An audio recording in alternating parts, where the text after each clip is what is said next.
A'udzubillahi minasyaitonirrajim. Bismillahirrahmanirrahim. Assalamualaikum warahmatullahi wabarakatuh. Alhamdulillahirabbil alamin wa bihi nasta'in wassalatu wassalamu ala asyrafil anbiya'i wal mursalin wa ala alihi wa ashabihi ila yaumiddin amma ba'du. Asyhadu an la ilaha illallah wahdahu la syarikalah wa asyhadu anna Muhammadan abduhu wa rasuluhu la nabiyya ba'dah. Allahumma salli ala sayidina Muhammad wa ala ali Muhammad fil alamina innaka Hamidum Majid. Alhamdulillah akhwat dan ummahat yang dirahmati oleh Allah Subhanahu wa taala, hari ini kita memang menyadari sebagai seorang perempuan yang baperan. Ya kan? Kita kan semuanya segala sesuatu tergantung mood hatinya. Ada kalanya ada orang yang sudah dekat sama kita secara fisik, tapi kayaknya kalau belum hatinya itu kita taklukkan, kalau belum ngeklik, belum nyaman, ya walaupun sudah dekat secara fisik, kan kayaknya ada yang kurang. Ya, kita kepinginnya tidak hanya dekat secara fisik, tapi juga kalaupun ternyata berjauhan, tapi hati itu kayaknya saling bertaut, saling rindu, saling ingin bertemu dan juga saling memberikan ketenangan. Ya karena memang yang ngeklik, ya itulah memang perempuan. Ya tapi ada kalanya setiap harapan belum tentu sesuai dengan kenyataan. Ya, namun moga-moga dengan kita duduk sejenak dalam majelis ilmu pada kesempatan kali ini, Allah lah yang akan memberikan kemudahan. Hati-hati di antara kita, hati-hati dengan orang-orang yang kita cintai, semakin dekat, semakin dekat, semakin dekat. Nah, kenapa demikian? Mari kita lihat. Karena di dalam surat Al-Anfal, surat ke-8 ayat yang ke-63, Allah Subhanahu wa taala sudah menyebutkan kalau jangan lupa pemilik hati sesungguhnya bukan diri kamu masing-masing. Walaupun Rasulullah kan menganggap hati ini adalah raja bagi kita, tapi si raja ini punya sang pemilik yang sempurna dan paripurna. Siapa itu? Allah. Dan Allah menegaskan dalam ayat ini, a'udzubillahi minasyaitonirrajim, bismillahirrahmanirrahim, wa allafa baina qulubihim. Allah yang mengikat, menyatukan, mentautkan hati-hati di antara kalian. Jadi hak prerogatif Allah untuk mendekatkan hati seseorang atau menjauhkan hati seseorang. Bahkan masih di ayat ini Allah Subhanahu wa taala menegaskan, lau anfaqta ma fil ardi jami'a. Kalau kamu infakkan semua yang ada di bumi, kamu jor-joran, kita kasih semua yang dia butuhkan, kita layani semua yang dia perintahkan, yang dia inginkan, kayaknya mah kita udah bener-bener deh memberikan segala-galanya. Tapi apa yang terjadi? Firman Allah, ma'allafta baina qulubihim. Enggak bisa kamu menyatukan hati mereka. Ya, kamu keluarkan semua kemampuan kamu di bumi, materi kamu, ya, harta kamu, enggak bisa untuk menaklukkan hati seseorang. Malah ngerinya, udah kita jor-joran kayak begini, memberikan pelayanan, juga memberikan perhatian, bahkan kita enggak sedikit mengorbankan perasaan dan juga harta kita untuk merebut hatinya, untuk merekrut hatinya. Akhirnya apa? Enggak cuman kita jatuh, enggak berhasil, ketiban tangga lagi. Kenapa? Karena harapan ada kalanya tidak sesuai dengan kenyataan. Nah, yang lebih ngeri kalau menggugurkan pahala kita. Apalagi itu orang yang kita sudah impi-impikan untuk kita taklukkan hatinya. Anggaplah suami, anggaplah anak, anggaplah orang tua. Kurang apa sih kita sebagai anak? Kurang apa sih kita sebagai mantu? Kurang apa sih kita sebagai istri? kurang apa sih kita sebagai orang tua? Semuanya udah kita kasih, boro-boro hatinya terpaut, nengok juga enggak. Ya, hati-hati jangan sampai udahlah kecewa lalu bangkrut, ya, hilang pahalanya. Ya, karena Allah memberikan contoh sedekah itu kan tidak hanya harta, ya, sedekah perasaan, sedekah senyum, sedekah pengorbanan, banyak sedekah dilipat gandakan berapa kali? 700 kali lipat. Udah kita mah sabar-sabarin kan gitu ya, kita tetap senyum, kita tetap layani dengan baik, boro-boro dihargai, ditengok juga enggak. Nah jangan sampai hati kita sedih, amal kita juga bangkrut. Karena la tubtilu shadaqatikum, jangan kamu batalkan kebajikan-kebajikan kamu itu gara-gara apa? Bil manni wal adza, ngungkit-ngungkit. Astagfirullahaladzim, udah puluhan tahun saya sabar. Udah kurang apa saya sebagai seorang ibu ya kepada anak, semua dikasih. Sebagai seorang anak kepada orang tua, semua dikasih. Astagfirullah. Jangan. Ya, akhirnya bangkrut semua pahalanya.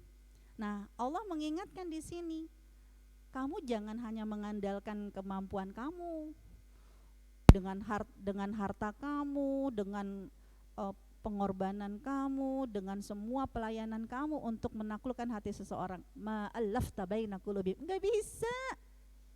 Bahkan di ujung ayatnya Allah berfirman, walakinnallaha allafa, karena sesungguhnya Allah yang telah menyatukan hati-hati kalian dengan dua sifat Allah. Innahu aziz. Nah ini kan inna mana ya?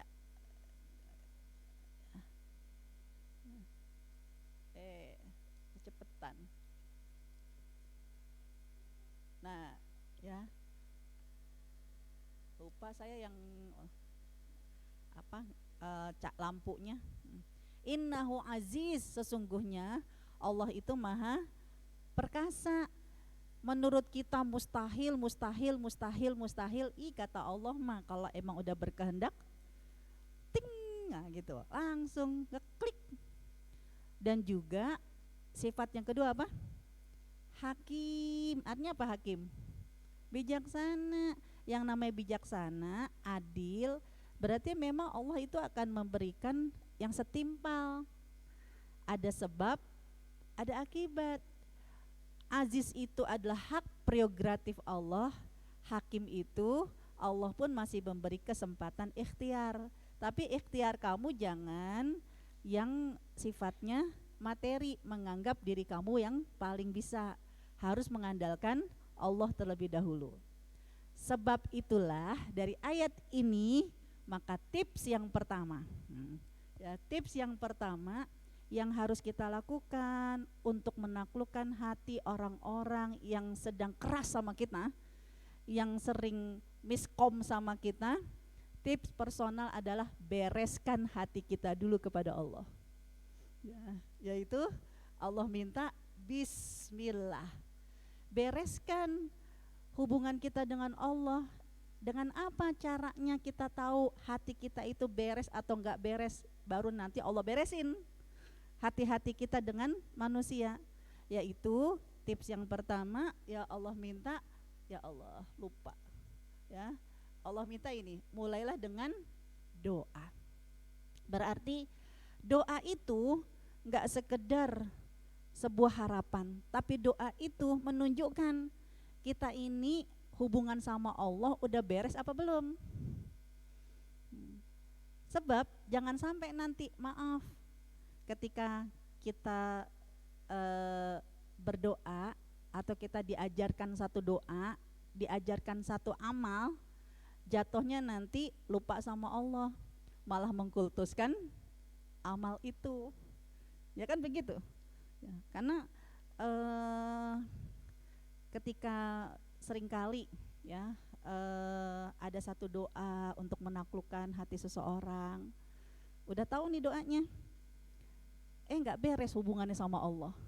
Kenapa hubungannya nggak beres sama Allah? Yang ditanya, Ustazah berapa kali doanya? Gimana cara bacanya? Biar afdol, biar cepet dikabulkan. Maaf, pertanyaan itu bahaya kalau tidak dibereskan dulu hubungan kita sama Allah.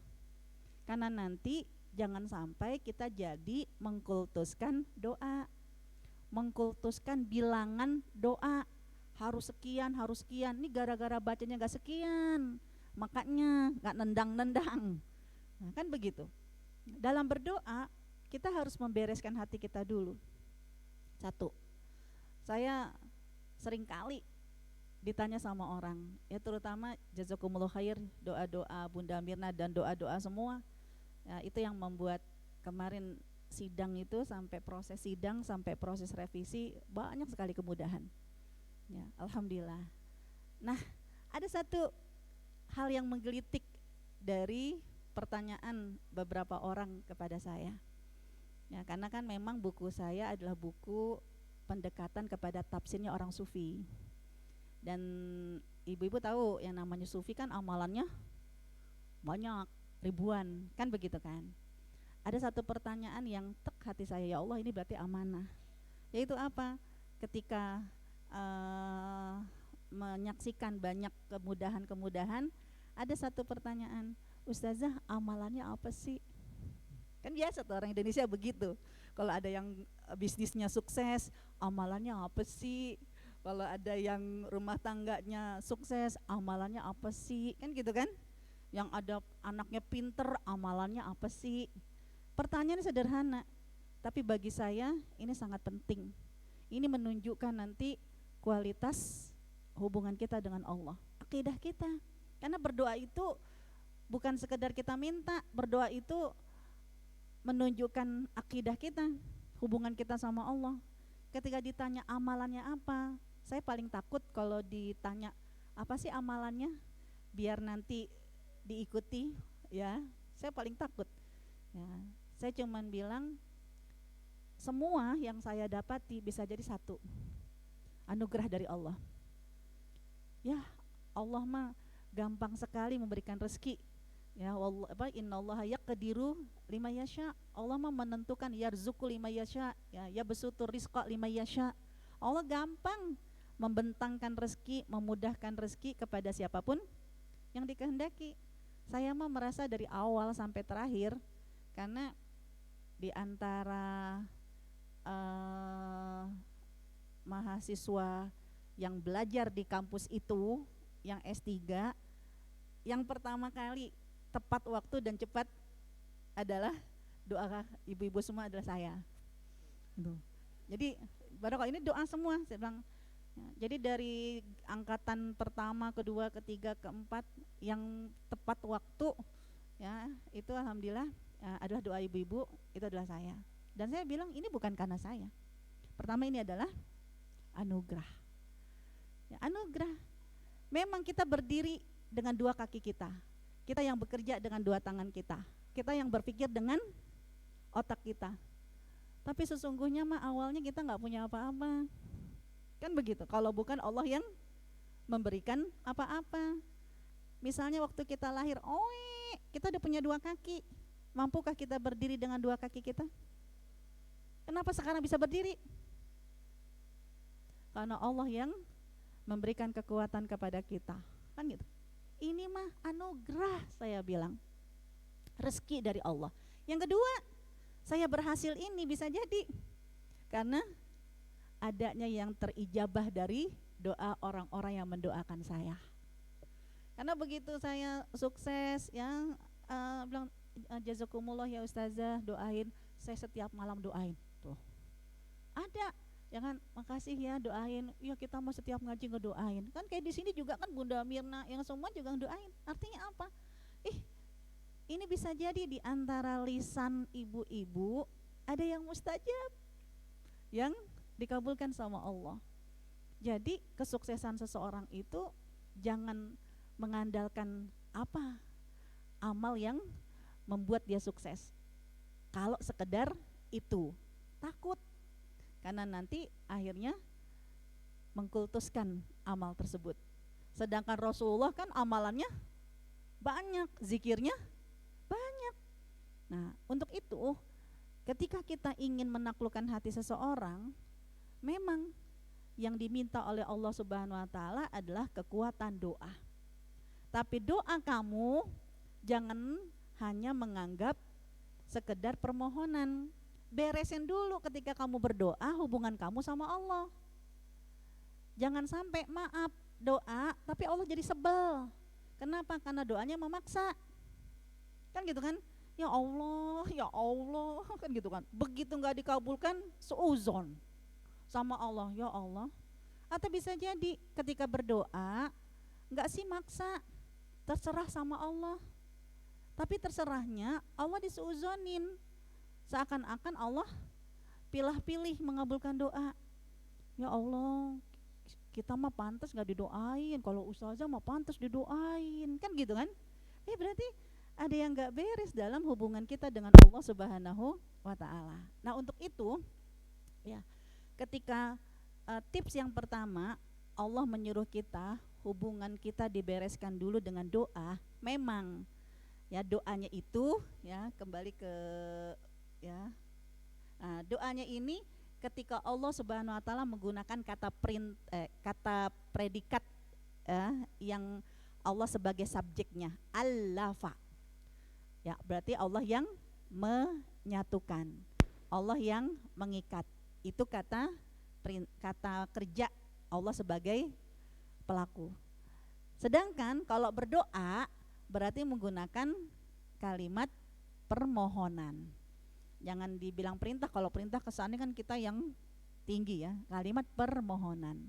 Apa kalimat permohonannya? Doanya kita berarti dimulai dengan Allahumma. Jadi doanya adalah Allahumma. Jadi tambahin di sini. Allahumma, ya Allah. Alif.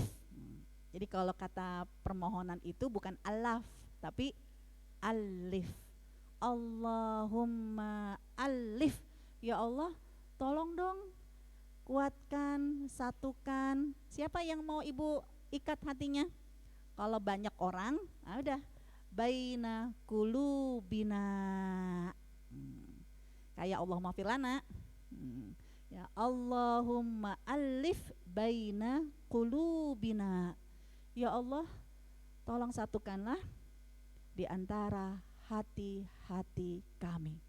Tutup dengan ujung ayatnya. Innahu aziz, karena dialah Allah yang aziz, yang maha perkasa. Hakim, maha bijaksana.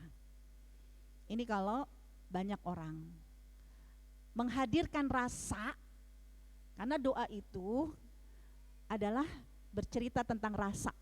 Rasa kita seuzon sama Allah, rasa kita yakin sama Allah, menghadirkan rasa. Nah, ketika menghadirkan rasa biar semakin khusyuk dalam berdoa, perlu nih yang muda-muda dibantuin ke orang tuanya dengan dicetak foto keluarga besar. Karena kan kalau yang muda-muda enak sekarang, semua disimpan di handphone. Sedangkan yang tua-tua kan buka foto aja di handphone gak bisa, kan gitu kan. Padahal apa? Ketika dia ingin berdoa, dia kan ingin menghadirkan rasa orang-orang yang ingin dia cintai. Makin tua makin lupa. Sedangkan ya bisa jadi makin baperan. Ya Allah, kok anak yang ini gak datang-datang.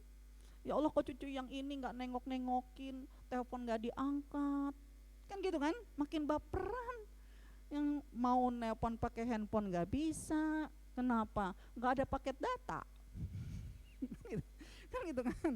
Ya, mau nggak pakai, kalau WA itu kan murah tapi harus pakai paket data. Ya, giliran nggak ada pulsa lebih parah lagi, kan gitu kan. Ya.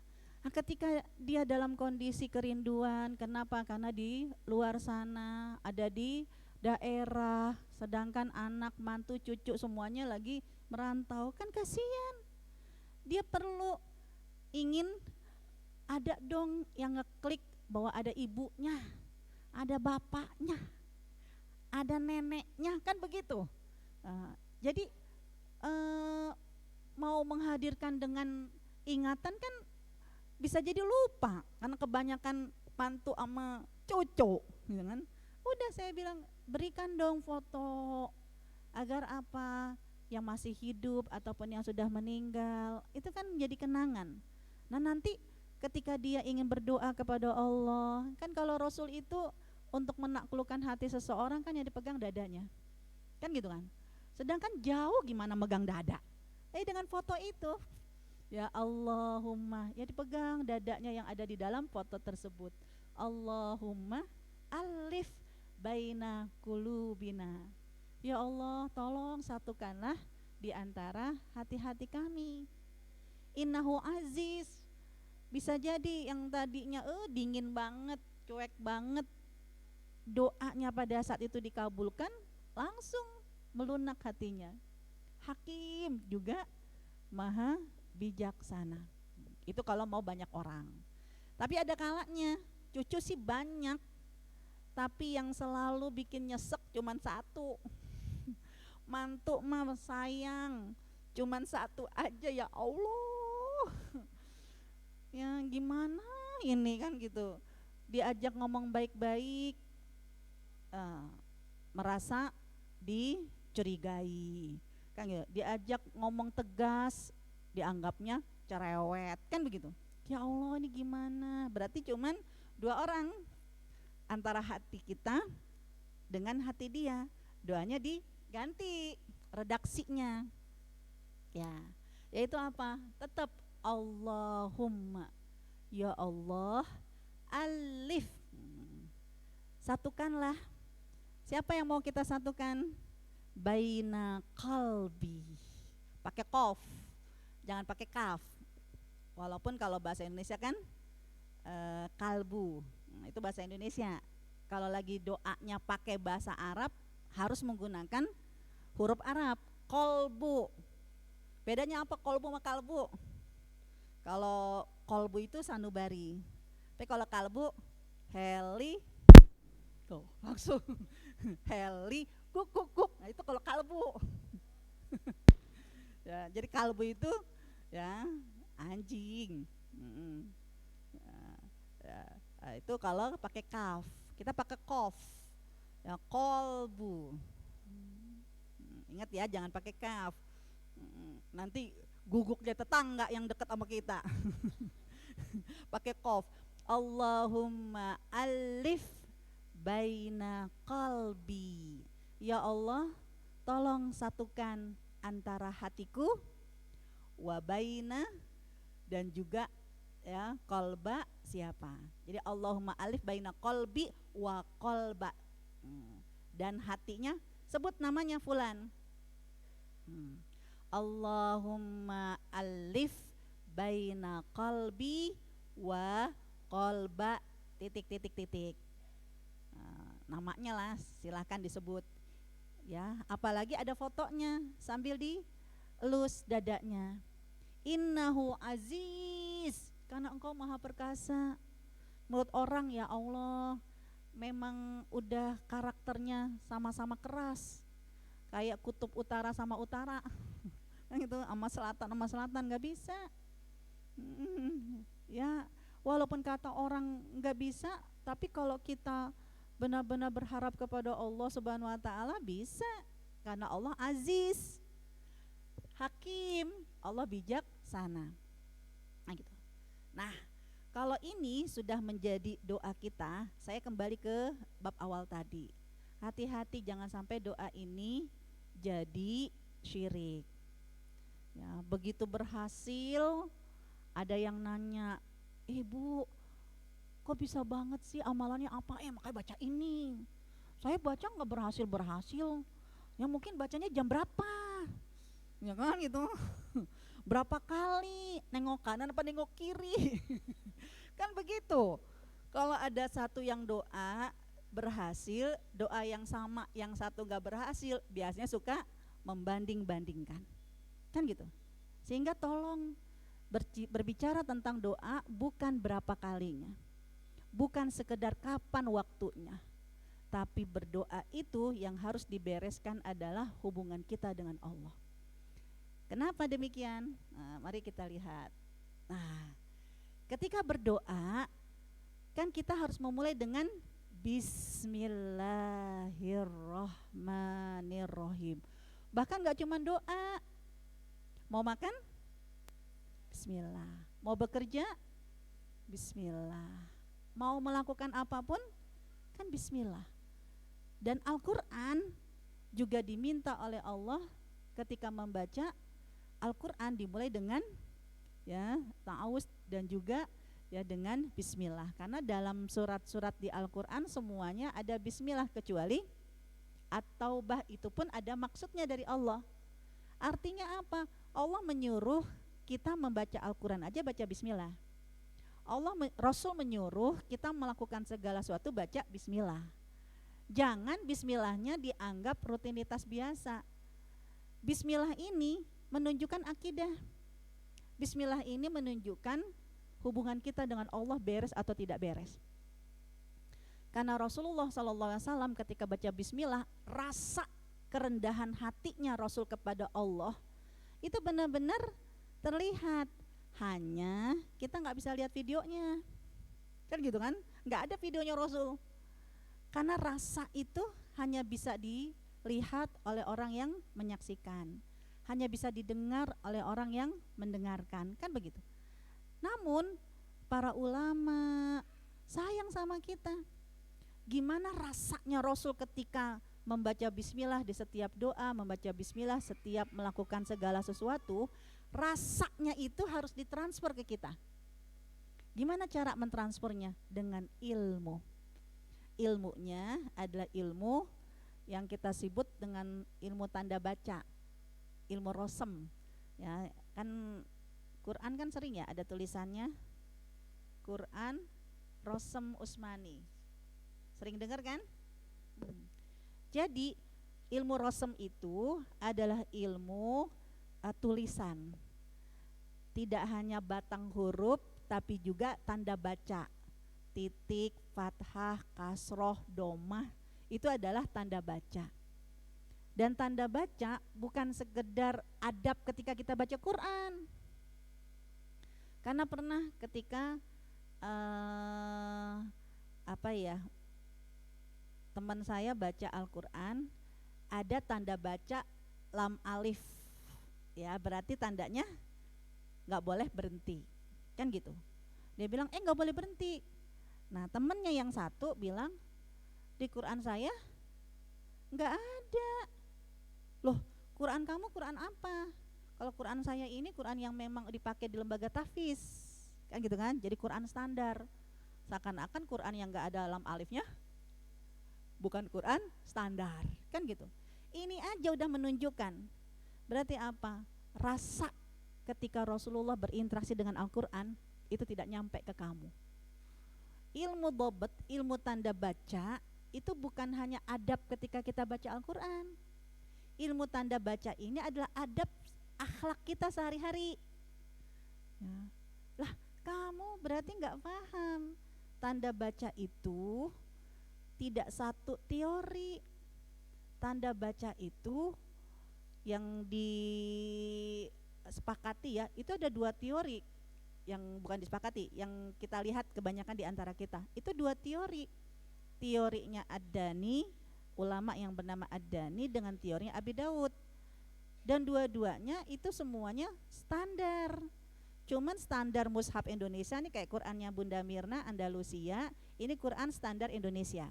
Karena ditandatangani oleh Lembaga Pentashih Al-Quran Indonesia. Di mana sih Lembaga Pentashih Al-Quran Indonesia? Ada yang tahu nggak kantornya di mana? Saya justru menganggap ya Allah berkahnya Jakarta itu karena Lembaga Pentashih Quran letaknya di sebelah mana? Siapa yang belum pernah ke Taman Mini? Yang belum pernah? Udah pada pernah kan? Ketika masuk gerbang utama Taman Mini, sebelum Tugu Pancasila ya. Namanya Tugu apa sih kalau Taman Mini? Kayaknya Tugu Pancasila namanya deh, ya kan? Nah, sebelum masuk Taman Mini, di gerbang utama Taman Mini yang sebelah kiri kan Museum Buktin yang suka dipakai untuk kalau ada acara-acara. Sebelah kanan masih nempel di gerbang. Sebelah kanan apa Ibu?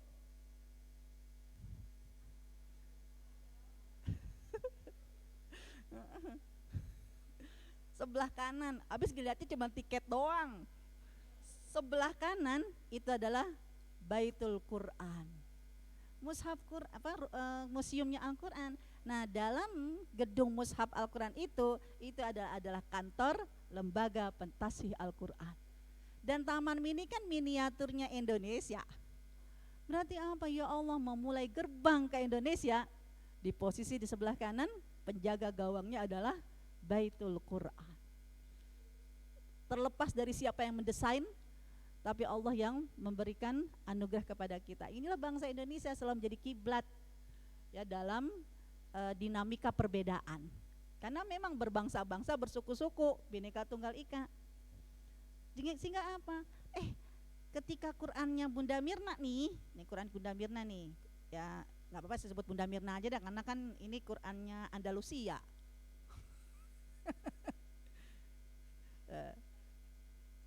Iya, kan nama kita kan Quran Masjid Andalusia. Ya, itu apa? Di surat Al-Fatihah aja misalnya. Itu di ayat yang ke-7, siratal ladzina an'amta alaihim. Kalau yang Quran ibu-ibu lihat, ada enggak tanda lam alif sama tanda air mata? Coba. Al-Fatihah yang kita baca hari-hari. Karena Al-Fatihah ini adalah umul kitab. Akhlak kamu tidak hanya ketika baca Al-Quran, akhlak kamu ketika memahami tanda baca ini harus dipraktekkan dalam kehidupan sehari-hari. Ada nggak tanda bacanya? Ada lam alif kan? Kalau lam alif berarti boleh berhenti nggak? Enggak kan? Tapi ada nggak Quran ibu yang nggak ada tanda bacanya, yang nggak ada lam alifnya? Bunda Mirna ada nggak? Ada. Ada nggak yang nggak ada? Yang nggak ada yang? Quran Madinah. Biasanya Quran ada. Biasanya Quran Madinah yang nggak ada. Ya, Quran yang Madinah, ya Quran yang disebut biasanya kalau dipakai sama lembaga tahfiz. Ya, karena kalau yang Quran nggak ada lam alifnya, di iya kana budu iya kana stain itu ada tanda hamzah kecil. Kalau di Quran ibu nggak ada kan? Orang-orang yang tahfiz biasanya pakainya Quran yang Madinah, karena di alif itu ada tanda ada tanda hamzah kecil. Ya, jangan sampai hal-hal yang seperti ini membuat kita jadi nggak beretika dalam akhlak dengan Allah maupun akhlak dengan manusia. Ya, seperti tadi tanda lam alif. Kan kita menganggap siratal ladzina an'amta 'alaihim ghairil maghdubi 'alaihim waladdallin. Enggak boleh berhenti kan? Ya, di lam alifnya kan enggak boleh berhenti. Jangan menganggap begitu ada yang baca siratal ladzina an'amta 'alaihim ghairil maghdubi 'alaihim waladdallin. Ngaji di mana tuh? Kok berhenti? Ini nggak boleh berhenti. Ini harus dilanjutkan. Hati-hati. Kenapa? Karena nanti kalau yang pernah ikut sholat, mungkin ada imamnya yang ketika baca surat Al-Fatihah nggak baca Bismillah. Ada nggak? Ada kan? Berarti awal surat Al-Fatihah Alhamdulillah. Padahal alhamdu dalam Quran kita ayat keberapa? Kedua. Berarti kalau dia membaca alhamdu ayat yang pertama, ya, berarti jumlah ayatnya 6. Apakah berarti Al-Fatihah itu ada yang ayatnya 7, ada yang ayat 6? Enggak. Terus di mana itu? Bagi yang menganggap Al-Fatihah awalnya adalah alhamdulillahirabbil alamin, maka di ayat yang ke-7 ini dibagi 2 ayat. Siratal ladzina an'amta alaihim, itu ayat ke-6. Ghairil maghdubi alaihim waladdallin, ayat yang ke-7. Jadi jangan sampai perdebatan, perselisihan sotoy, sok tahu, yang akhirnya kan malah merusak perasaan. Nah, jadi dalam tanda baca, karena kita ingin memulai dengan doa. Doa, lihat ada tanda baca yang diminta oleh para ulama untuk dihadirkan dalam akhlak kamu. Jangan sampai kamu tak paham dengan tanda baca ini. Tanda baca ini sekali lagi bukan hanya adab ketika kita baca Quran. Ini harus terlihat dalam kehidupan sehari-hari. Kan begitu, ya. Yaitu apa? Ketika kita membaca bismillah, ba kan titiknya di bawah. Kasrah juga di bawah. Apakah ba titiknya di bawah itu dari malaikat Jibril yang diturunkan oleh Allah? Apakah dari sananya?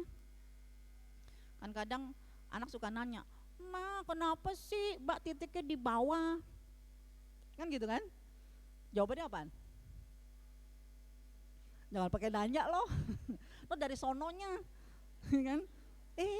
Alif, ba, ta dengan titik letaknya di bawah, titik letaknya 2 di atas, itu bukan dari sananya dari malaikat Jibril. Enggak. Malaikat Jibril mah memberikan wahyu kepada Nabi Muhammad simaan, cuman dibaca. Nabi Muhammad cuman mengikuti dari yang didengar. Lalu dari mana ini bismillah kok ba titiknya 1, yang kasroh, sin, mim? Itu adalah hasil karya karangan, la ilaha illallah. Hasil karya karangan para penulis wahyu. Jadi ini adalah hasil karya para penulis wahyu, termasuk Utsman bin Affan.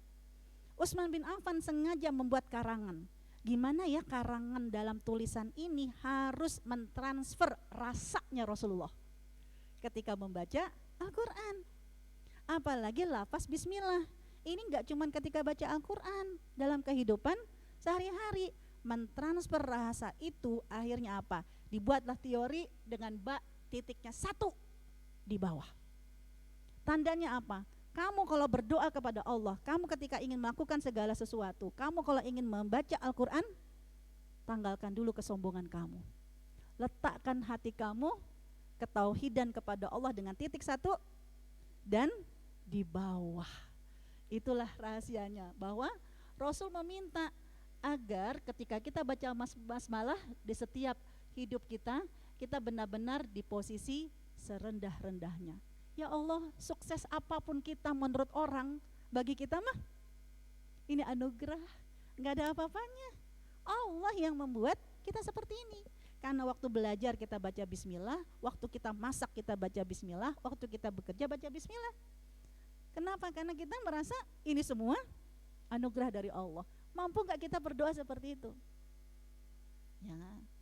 Mampukah ketika kita mengamalkan segala sesuatu, ya, harus di posisi letakkan kesombongan kita, hadirkan hati kita serendah-rendahnya, seperti ba diletakkan 1 ketauhidan kepada Allah, lalu di bawah.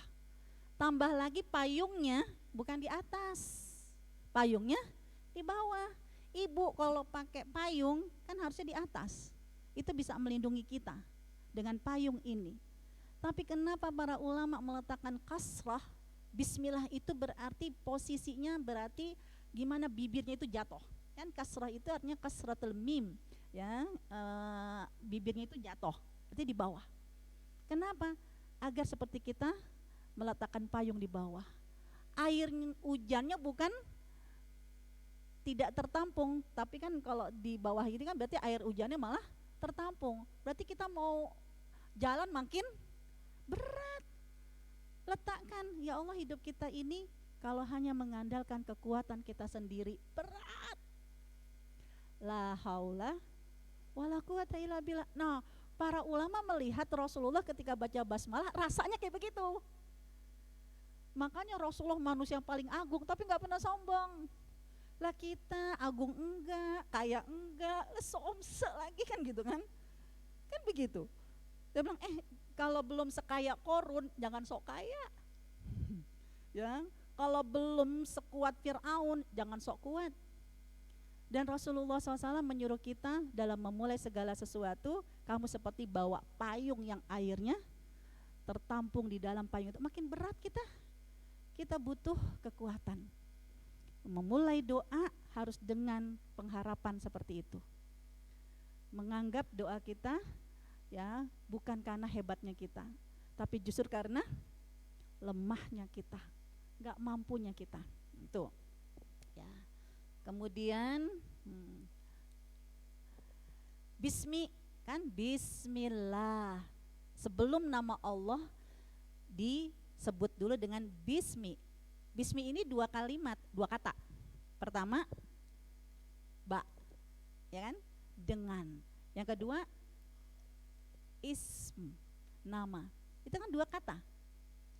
Berarti kan harusnya tulisannya bismi. Tapi kenapa dalam basmalah tulisannya begini? Berarti huruf apa yang hilang? Huruf alif. Ini bukan tanpa maksud. Kenapa dalam basmalah tulisannya begini? Tapi dalam surat Al-Alaq Iqra. Ya, kenapa ini begini Mas Amril tulisannya? Ya, kenapa dalam surat Al-Alaq ada alifnya? Iqra bismi rabbikal ladzi khalaq. Ada alifnya, udah maklum ya, kadang koneksi kan pas dipindahin ke internet kan suka hilang. Pokoknya di Quran Ibu surat Al-Alaq lihat aja, surat Iqra ayat pertama Allah kan menyebut dengan Iqra bismi. Ada alifnya enggak? Ada alifnya apa enggak? Surat Al-Alaq ada. Lalu kenapa kok di bismillah gak ada alif, sedangkan di Iqra ada alif? Tetap itsbat alif, tetap ada alifnya. Rahasianya adalah ketika kamu memulai segala sesuatu dengan bismillahirrohmanirrohim. Berarti apa? Tolong dong hilangkan alif. Kenapa? Karena Allah menginginkan tidak ada tabir antara aku dengan kamu. Gak boleh menganggap kalau doa kita itu ya Allah kayaknya gak dikabulin deh, berarti Allah disuuzonkan. Orang dalam surat Al-Baqarah ayat 186 ketika para sahabat bertanya tentang Allah sama Rasul, dijawab sama Allah. Allah itu gimana? Wa idza sa'alaka ibadi anni fa inni qarib. Allah itu dekat. Saking dekatnya, uji budak watada'i idadaan, akan mengabulkan doa. Syaratnya diminta. Falyastajibuli.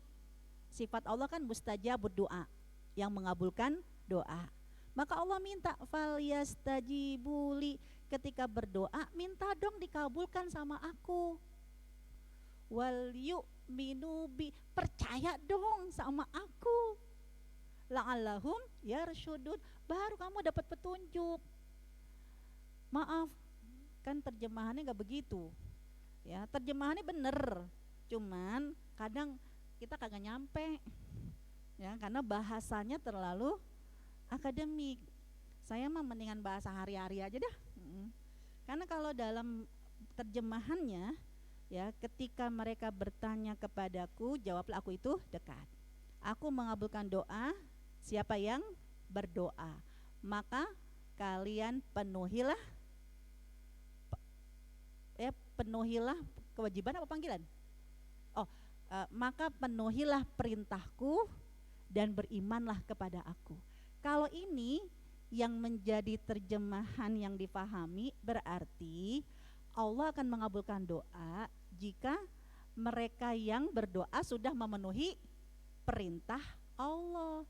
Ada kalanya kita merasa ya Allah pakaian kita masih begini, kita belum kayak kiai, kita belum kayak para ustadz-ustadz yang amalannya lebih banyak, perintahnya Allah sudah lebih banyak diamalkan. Jadinya membuat kita nggak pede dalam berdoa, kan begitu. Nah, kalau saya lebih memudahkan terjemahannya, falyastajibuli, sifat Allah kan ya mustajabud doa, yang mengabulkan doa. Nah, Allah memberikan kata perintah, karena Allah yang mengabulkan doa, maka kamu minta dong dikabulkan sama aku. Wal yu'minu bi, bener. Yu'minu itu orang beriman, tapi bahasa Indonesianya iman apa? Percaya. Ya enak kan kalau lagi berdoa, berarti apa? Percaya dong sama aku. Nah kita, ya Allah, siapa kita? Makanya minta doa sama kiai ini. Bukan gak boleh minta doa, boleh, termasuk sama anak. Bukannya gak boleh anak itu minta doa sama orang tua, bagus. Karena kewajiban orang tua pasti mendoakan anaknya. Sudahkah ibu Sudahkah ibu menyampaikan kepada anak? Tunaikan kewajiban kamu, berdoa kepada Allah. Jangan sampai anak merasa tenang pergi, anak merasa nyaman ketika ujian karena sudah mengantongi doanya orang tua. Kapan anak ini diajarkan bersandar kepada Allah? Kapan anak ini diajarkan kamu butuh dengan Allah dimanapun kamu berada? Bukan ibu yang sakti dengan kekuatan doanya. Itu anak saya ketika, Mi doain dong Mi, aku mau ujian, Mi doain dong Mi. Tanpa kamu minta, Umi mendoain kamu. Karena kewajiban orang tua mendoakan. Tapi kamu tunaikan kewajiban kamu, Nak. Pertama apa? Belajar. Yang kedua, minta, berharap sama Allah, bergantung sama Allah. Itu apa saya bilang, titipkan apa yang kamu pelajari kepada Allah. Itu tandanya kamu bergantung kepada Allah. Doanya gimana, Mi? Ya doanya mah Rasul nggak pernah ujian sekolah. Jadi nggak ada dalilnya di Quran kan, nggak ada dalil di hadis. Ya udah, ya titipkan. Ya dulu saya diajarin sama guru waktu di Al Azhar itu, Allahumma inni astaudi'uka. Ya Allah, aku titipkan ma alimtu, apa yang aku pelajari, wa ma qara'tu, apa yang aku baca, wa ma hafidtu, apa yang aku hafal, kepadamu. Wa arju, ya Allah mohon anturaji'uni, kembalikan dong apa yang tadi telah aku pelajari, fi mahajata ilaih, kapanpun ketika aku membutuhkannya. Titip. Anak saya yang SD juga gitu, Mi ntar mau ujian tasmi, jangan udah bolak-balik diulang, titip sama Allah. Tanpa kamu minta, Umi mah doain. Tapi kamu setelah belajar, tunjukkan bahwa kamu butuh Allah, doa. Ini anak saya yang SD tulisin Mi, nah itu ya gara-gara dia minta ditulisin, akhirnya mau nggak mau saya nulis, saya foto deh. Ya nanti saya kirim ke Bunda Mirna kan, iya. Cuman bacanya jangan sampai salah, karena udah saya tulisin, anak saya salah baca lagi. Fi mahabata, bukan habata, itu mahabat, hajata. Jadi nanti saya tambahin bahasa Indonesianya deh. Ya, jadi kenapa? Karena dalam berdoa ini bukan hanya kita butuh Allah semata karena dengan permohonan kita, tapi doa itu menunjukkan beres atau tidak beresnya akidah kita. Jadi ya, doa yang tadi untuk menaklukkan hati seseorang, pakai foto, itu bukan karena foto itu jadi jimat, enggak. Mama sih pakai foto yang ini aku belum pakai jilbab yang bener, yang makanya nggak dikabulkan, kagak ngefek. Doa itu foto itu hanya menghadirkan rasa. Karena kan kita kepengen kalau dia ada di dekat kita, kita bisa elus dadanya, kita bisa peluk. Lah jauh. Yang ada foto kita dulu nikah masih aduhai, kan bisa jadi kan bisa jadi waktu nikah belum pakai jilbab kan, barangkali ibunya cuman punya itu, mertuanya cuman punya itu, jangan akhirnya cuman foto itu yang dipegang dan yang disentuh. Jangan salahkan ibu mertuanya, lah kita suka update foto cuman di handphone, sekali-kali dicetak kirim ke kampung, kan gitu.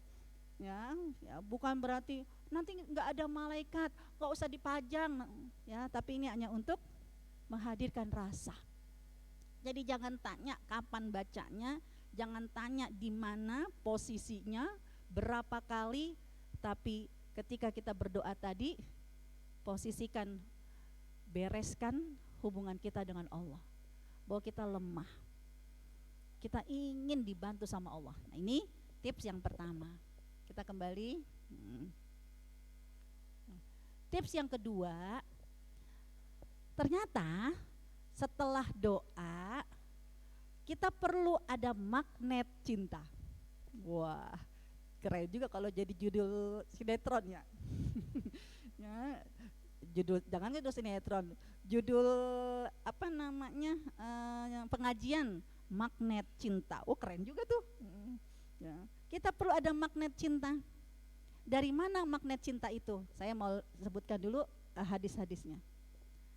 Dalam hadis Rasulullah SAW, jadi hadis ini saya ambil dari urutan kitab Adabul Mufrad yang dikutip oleh hadis-hadis Bukhari tentang akhlak. Sering dengar kan Adabul Mufrad, karena aplikasinya sudah ada di Play Store. Dalam hadisnya Rasulullah SAW, inna ruhal mu'minain, nih ruh dua orang beriman, berarti nggak pakai jasad, ruhnya doang, itu seneng liko, layal takiyani, kepengen gentayangan untuk bertemu, reunian sesama orang beriman dalam sepanjang hari, walaupun secara jasad nggak ketemu. Ini kadang dibuktikan, misalnya ketika kita dalam perjalanan, kita dalam satu majelis, duduk sama orang, kok kayaknya begitu baru kenal, udah ngeklik bener, kayaknya udah pernah ketemu, kita kayaknya udah pernah ketemu deh, belum, kamu kan pelupa, jangan, tapi kayaknya ketemu di mana, mungkin muka kita pasaran, kan kadang kita begitu kan.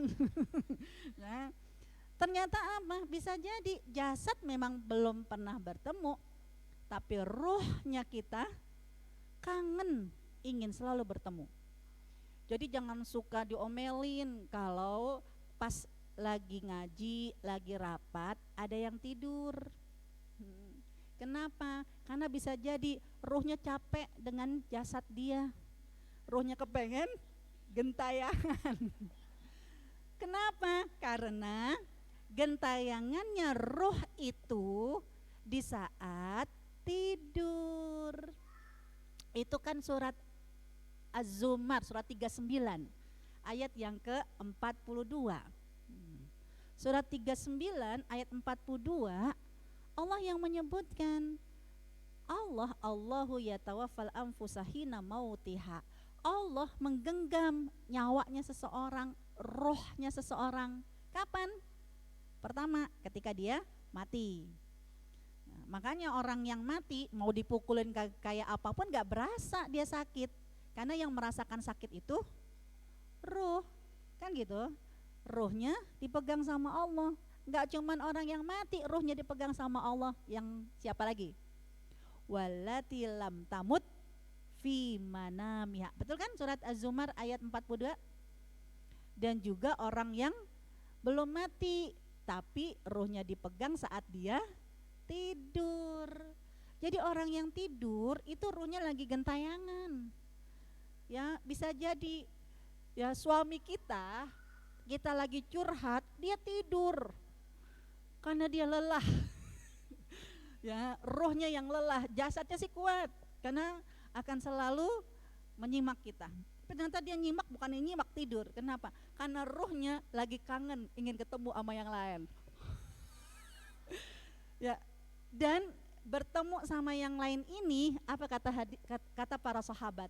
Ini akhirnya para sahabat menjelaskan apa yang disebutkan oleh Rasulullah SAW dengan pengalaman mereka. Rohnya orang beriman itu akan bertemu, nyarinya, kangennya, ketemunya sama orang yang beriman juga. Jadi jangan langsung sama yang lain begitu. Kalau kita beriman berarti kita ya akan selalu dirindukan oleh rohnya orang-orang yang beriman. Dan rohnya orang yang suka maksiat, dia gatel kalau jasadnya ketemu sama orang yang baik-baik. Makanya dia tidur ketika ngaji. Gak juga sih. Bisa jadi ya dia lagi kangen sama yang lebih baik. Tapi ada kalanya dia ingin ya bertemu sama yang ya ahlul maksiat. Kenapa? Karena nggak nyaman bersama dengan orang yang baik, kan begitu. Jadi tidur itu adalah anugerah, karena ada kalanya ruh kita lelah, ya karena jasadnya ngajakinnya nggak bener melulu, sedangkan dia ya punya potensi kebaikan, ingin bertemu sama yang baik-baik. Jadi ketika kita duduk ngobrol, ada orang yang bilang, kok kayaknya nyaman deh, kayaknya kita pernah ketemu deh, kayaknya kita, itu berarti apa? Ini ruhnya kena magnet cinta. Kenapa ruhnya ini kena magnet cinta? Karena yang kena magnet cinta bukan jasad. Jasad mah bisa dibohongin, kayaknya mah deket banget kan, senyum di belakangnya, ya kan? Magnet cinta yang mulia ini hanya bisa menarik roh-roh yang mulia. Di mana magnet cintanya? Ini hadisnya, ya, bahwa dalam hadis Bukhari Rasulullah yang menyebutkan kalau Allah mencintai seorang hamba, siapa yang dipanggil sama Allah? Malaikat Jibril. Apa sih Bu tugasnya malaikat Jibril? Satu, menyampaikan wahyu. Wahyu udah selesai atau belum? Udah. Berarti malaikat Jibril masih bertugas nggak? Enggak, kalau yang menyampaikan wahyu udah pendi, udah pensiun dini, ya kan? Karena wahyu udah selesai, tapi umur dunia masih panjang. Kalau begitu, ngapain sekarang malaikat Jibril? Jadi ada satu teman saya cerita, tahu nggak kamu ngomong kayak begini, aku jadi ingat waktu aku sekolah. Ada temanku nanya sama Pak Guru, Pak Guru, malaikat Jibril tugasnya kan menyampaikan wahyu udah selesai, berarti sekarang dia ngapain? Apa kata gurunya? Ngumpulin batu. Ngumpulin batu gitu kan. Emang jawaban guru kamu apa? Saya kan juga bingung ya kok ngumpulin batu. Ternyata apa katanya gurunya? Ngumpulin batu buat nimpukin orang yang kayak kamu.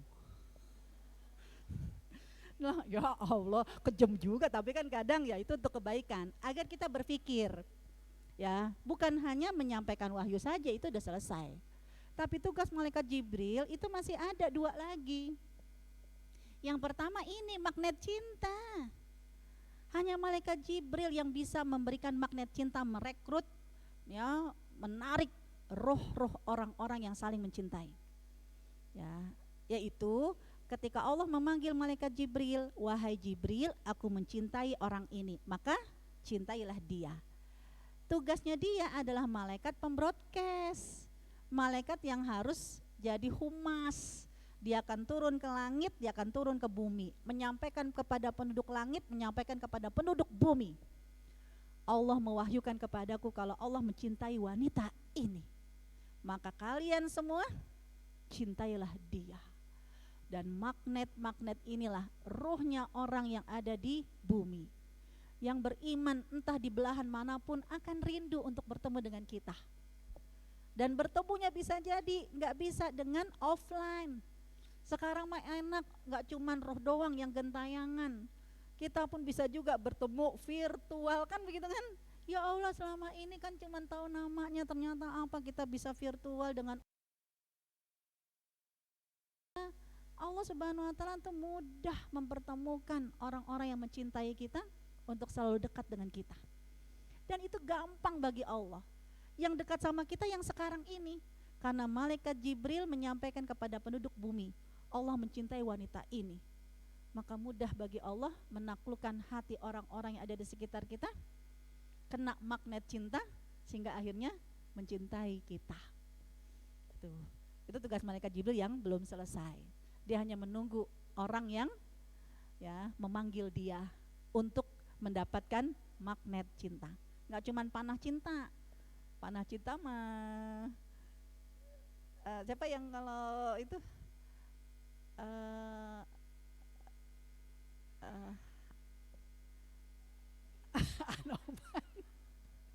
kan ada karakter yang kalau itu kan panah cinta kan, itulah Arjuna segala macam. Nah ini kita magnet cinta, itu malaikat Jibril. Ya, sedangkan malaikat Jibril lagi kan tugasnya yang datangnya tahunan. Ingat gak tahunan? Ketika di malam Lailatul Qadar. Itu turun gak sendirian bersama dengan para malaikat untuk menunggu mereka yang berdoa merubah takdir 1 tahun. Nah, sekarang yang ini aja. Berarti kalau memang magnet cinta ini hanya diberikan oleh Allah ketika Allah mencintai orang ini, maka tips yang kedua, tips yang kedua nih, ya. Tips yang kedua adalah ayo, kalau kepingin orang-orang mencintai kita, maka tidak hanya membereskan hubungan kita dengan Allah, tapi mempersiapkan diri kita dicintai oleh Allah. Jadilah orang yang dicintai sama Allah. Gimana caranya agar Allah jatuh cinta sama kita?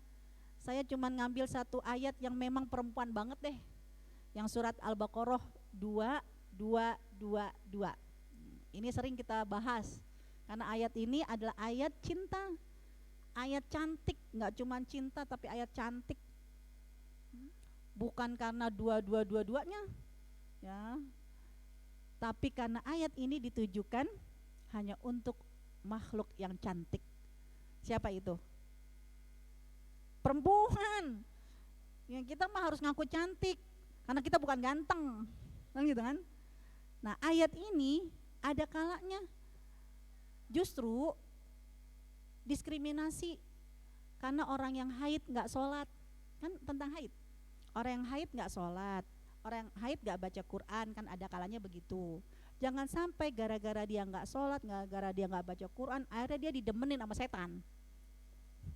Kenapa? Karena marah-marah melulu. Ya kan? Ya pulang ngaji, astagfirullahaladzim, ini rumah berantakan, memang nih kalian ini ma istighfar ma, nanti mama kalau mau masuk ke rumah mama bilang dong, kenapa? Kita mau ta'awuz dulu. Kenapa? Karena setan itu ternyata datang bersama dengan ibunya yang lagi marah-marah, kan gitu kan. Allah menginginkan wanita yang sedang haid jangan dideketin sama setan, jangan dikerubutin sama setan. Caranya gimana? Kamu harus menjadi orang yang dicintai sama Allah walaupun ketika haid. Karena ujung ayatnya, cara wanita yang haid dicintai sama Allah. Innallaha yuhibbut tawwabina. Berarti banyak tawabin, taubat, banyak istighfar, ya kan? Ya Allah, ya harusnya kan melayani suami, tapi lagi sakit pinggangnya. Kenapa? Ya Allah, udah kayak dipukul-pukul, ronsen coba, emang hancur pinggangnya kan enggak? Kita enggak bangun di tempat tidur, kenapa? Sakit apa? Sakit Masa aja sakit, jangan manja. Ya Allah, ini perut kayak diiris-iris. Coba di USG. Enggak kan? Jangan dong laki-laki merasa manja kamu. Allah aja yang bilang kok, orang yang haid ini kul huwa adza, sakit. Cuman kan terjemahannya bukan sakit, terjemahannya kotor. Saya bilang adza itu bukan kotor, adza itu sakit. Karena jangan kamu gugurkan pahala kamu kan bil manni, ngungkit-ngungkit, wal adza, nyakitin. Adza itu bukan kotor. Kotor itu bisa al-khabis, ya bisa najis kan gitu. Ini adza, sakit. Allah aja yang menciptakan kita tahu banget wanita lagi haid sakit. Lah kamu cuman makhluk yang diciptakan sama Allah pakai bilang manja lo. Dia sakit. Makanya kasih cuti haid. Kan gitu kan? Wah, itu yang kerja. Yes, ustazah, kita siapkan undang-undangnya, siapin deh. Ya, jadi jangan diremehkan sakit itu. Dan suami-suami harus ngerti, ketika istri sedang sakit, sedang haid itu sakit. Tapi gimana caranya suami ngerti, ustazah? Jadilah magnet cinta. Kita dicintai dulu sama Allah dengan banyak taubat. 1, nyadar kita punya banyak salah, istighfar kepada Allah. Bahkan gak cuma istighfar buat kita, ya saya tambahkan di hadis ini, Kenapa? Karena taubat itu ada tingkatannya. Taubat orang awam itu adalah taubat yang memang kalau salah baru taubat. Tapi taubatnya para nabi bukan begitu. Taubatnya orang beriman bukan begitu. Taubatnya orang beriman, dia bertaubat, dia beristighfar untuk orang-orang yang bersalah. Gitu. Ya, Nabi Nuh kan beristighfar tidak hanya untuk dirinya. Nabi Muhammad kan juga demikian, ketika ada seorang bapak, ya Rasulullah udah capek saya ngurusin anak ini, bandel banget. Bolehkah aku pukul anak ini? Untuk mentadrib, untuk memberikan edukasi. Sebelum dipukul, apa kata Rasulullah kepada bapak ini? Sudahkah engkau beristighfar untuk anak ini 70 kali? Karena pukulan kamu kalau sudah dimulai dengan istighfar 70 kali, anak ini ngerti pukul sayang.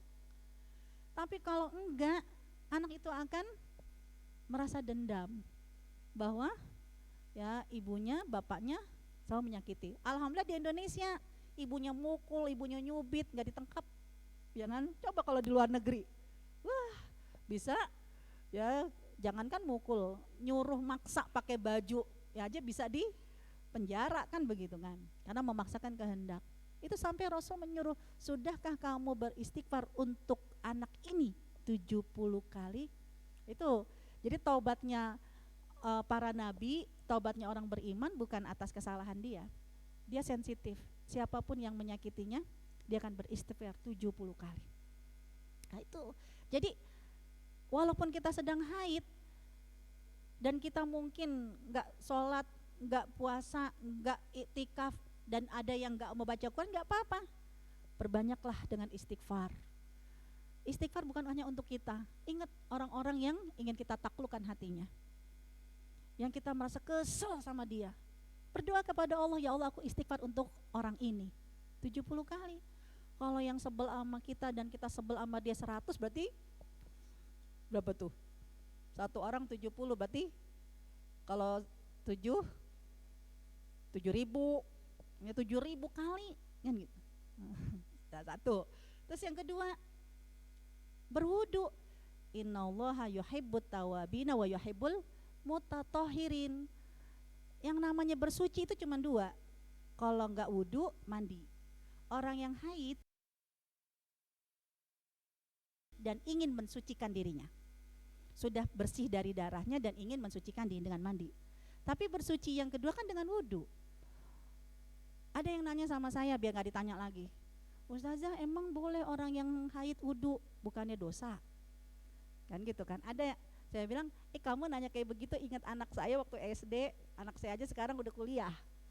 Karena waktu dia ya kelas SD, SMP lah kelas 1. Kalau enggak, kayaknya dia haid itu udah mau naik kelas SMP. Jadi waktu SMP kelas 1, yang sekarang udah kuliah, berarti udah berapa tahun yang lalu, dia pernah saya bilang gini, Mbak, wudu. Astagfirullah Mi, aku lagi haid Mi, dosa Mi. Hah? Dosa? Saya bilang, ini kamu banyak banget alasannya. Dulu waktu masih SD belum haid, ketika saya bilang ayo gak wudu, gak pakai MBK, gak dikasih uang jajan. Saya gitu. Kenapa? Umi gak mau ya, anak Umi BAU. Jadi harus ya bau, ya gak boleh bau, ya pakai MBK kan masih SD. Pokoknya sebelum berangkat udah pakai belum, udah belum, baru dikasih uang jajan. Apa kata dia? Mi, di sekolah juga ada nanti musola, juhur masih lama. Dia loh, wudunya bukan untuk sholat juhur, wudunya untuk kamu dicintai oleh Allah ketika kamu berangkat sekolah. Udah rutin wudu. Nah begitu dia haid, jawabannya beda lagi. Dosa Mi. Tunggu. Kenapa Umi bilang dosa? Entar aku cerita sama Umi. Mau pulang sekolah tuh dia cerita. Kenapa kamu Umi nyuruh kamu wudu, lagi haid kok dibilang dosa? Mi jangan cerita sama siapa-siapa ya. Untuk di sekolah kenapa? Temenku waktu SD itu haid kelas 4. Masih kecil. Tapi kan udah umur 9 tahun kan bisa dia haid. Ibunya malu, kasihan kalau anaknya dibully. Akhirnya apa, sama ibunya tetap di sekolah disuruh wudu, disuruh sholat berjamaah, karena kan kalau Islamic school kan SD di zuhur di situ, asar di situ, dan dia cuma bilang sama aku, Mi, berarti kan dia bohong. Loh kok Umiku ngajarin aku bohong? Di Umi kagak nyuruh ngajarin kamu bohong kok. Umi bukan, jadi dia nganggap dosa karena dulu temennya disuruh tetap wudhu, disuruh tetap sholat padahal haid karena takut dibully. Karena masih kecil udah haid kan begitu. Nah Umi nyuruh kamu wudhu ketika haid bukan karena bohong, biar Allah suka sama kamu gitu. Tapi kan tetap batal, Mi. Ya emang bukan membuat kamu suci untuk sholat kok. Mubazir lagi, kan kadang gitu ya. Rasul itu berwudu, nggak cuma wudu untuk sholat. Banyak kan dua hal yang dilakukan oleh Rasul ketika wudu. Pertama apa? Mau tidur.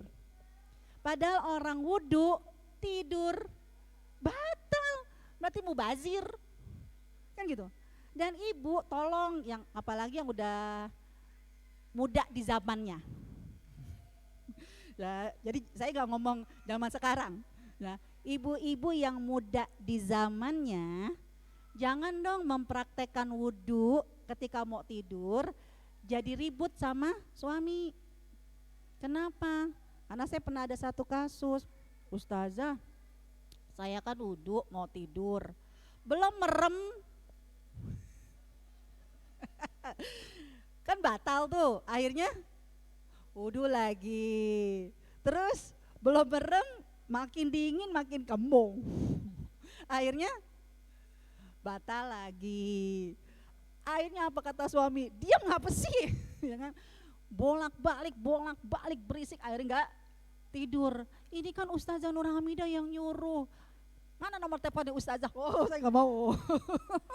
Ibu wudhunya mau tidur beda sama wudhunya mau sholat.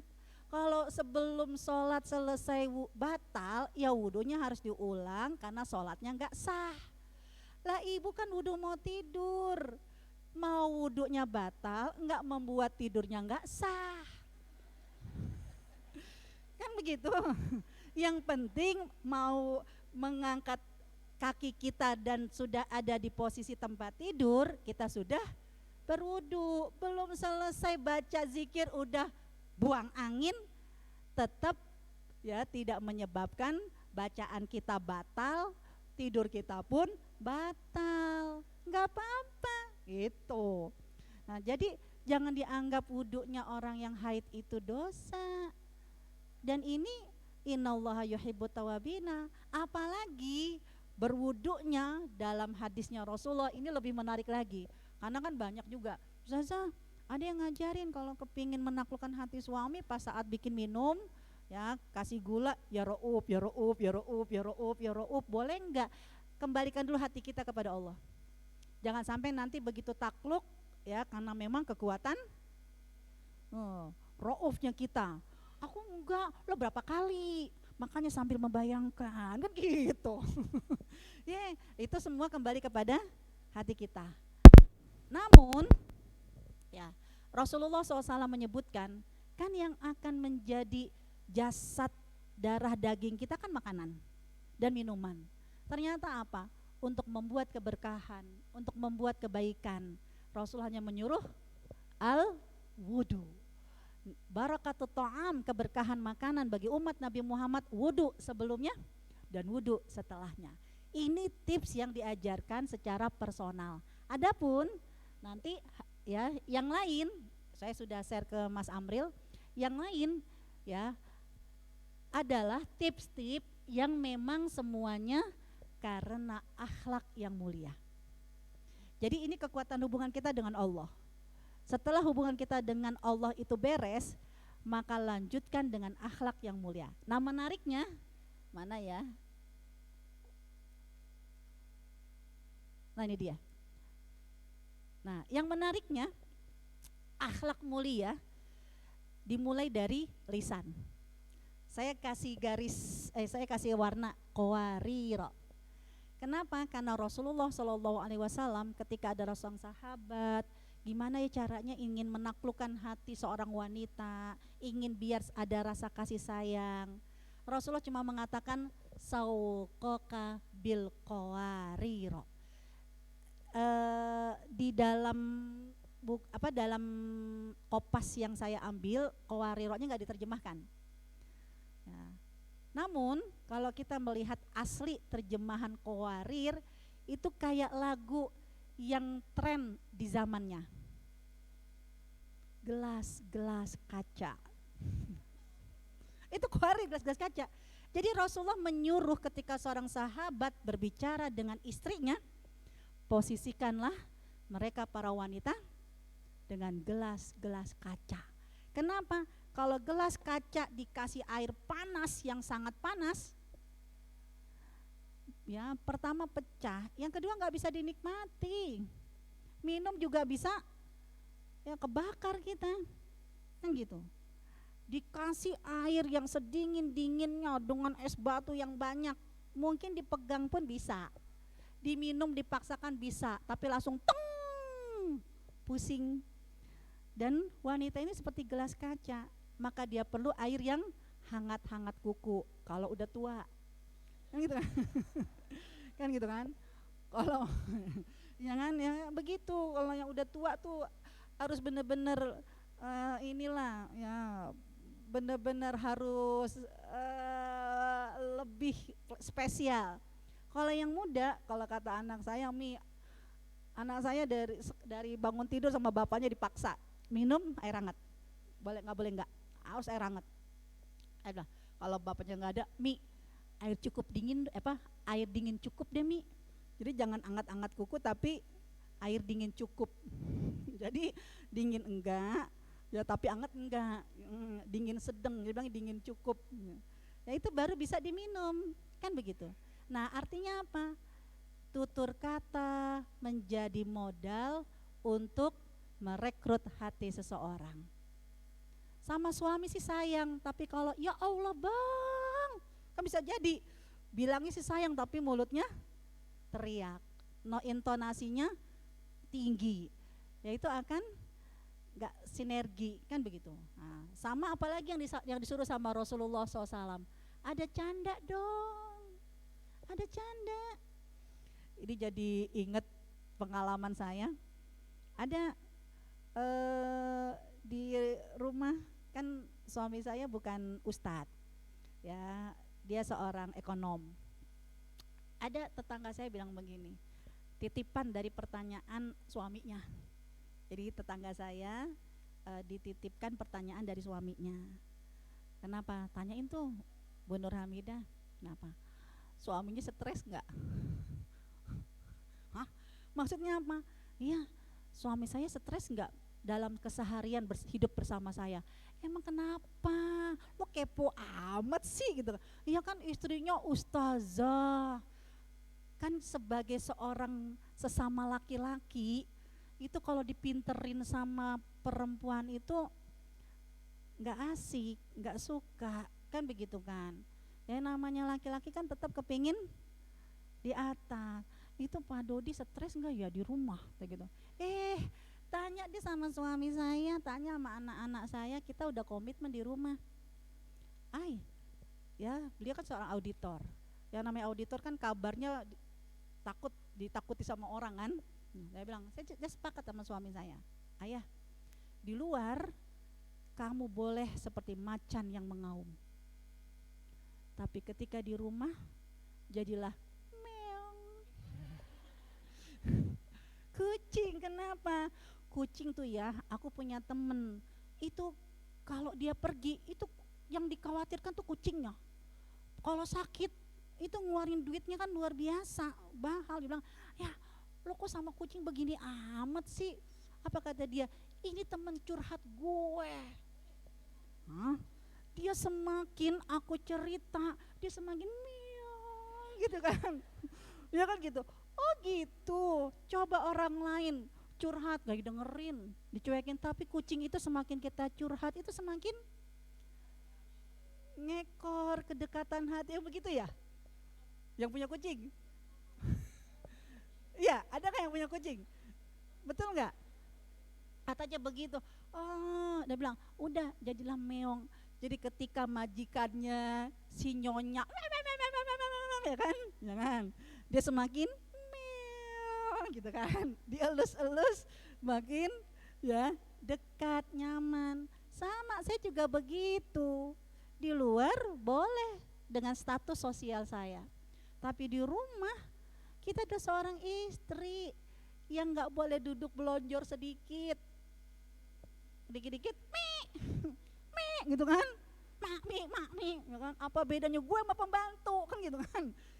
Nggak begitu, tanggalkan. Dan ada canda, nyanyi bareng, ngocol bareng, ngelawak bareng, main bareng, sehingga apa, bersahabat dengan anak-anak kita dan juga bersahabat dengan temannya anak-anak kita. Sahabat, saya mah kalau anak saya lagi video call sama saya, ada temennya, wah gitu so ngocol, hei gitu kan, yang gimana kabarnya, iya Mi aku gini-gini, kenapa, sampai katanya anak saya gini, Mi kata teman-teman gini, emang malu ustazah kayak begitu ya gitu kan. Lo gak tahu aja gitu kan, jangan ya, artinya apa, tanggalkan. Ketika di keluarga jangan bawa status sosial kita berantakan ya, tapi hadirkan suasana kayak Rasulullah dengan Ibunda Aisyah. Ibunda Aisyah minta nonton, ditemenin, mau main ditemenin. Coba Nabi nonton mangku istrinya lagi kan gitu kan. Kan kayaknya kita kalau kita punya ada ustadz, kiai, istrinya lupa, ini gak ada wibanya gitu kan. Hadirkan itu. Jadi ketika menjadi di depan suami jadi wanita yang malu-maluin gitu kan. Jangan begini loh, begini bainal halal wal haram, no, tanggalkan itu. Dan inilah yang diajarkan oleh Rasulullah SAW, agar anugerah cinta itu akan selalu bersama dengan kita. Wallahu a'lam bissawab. Ya, dari saya cukup sekian.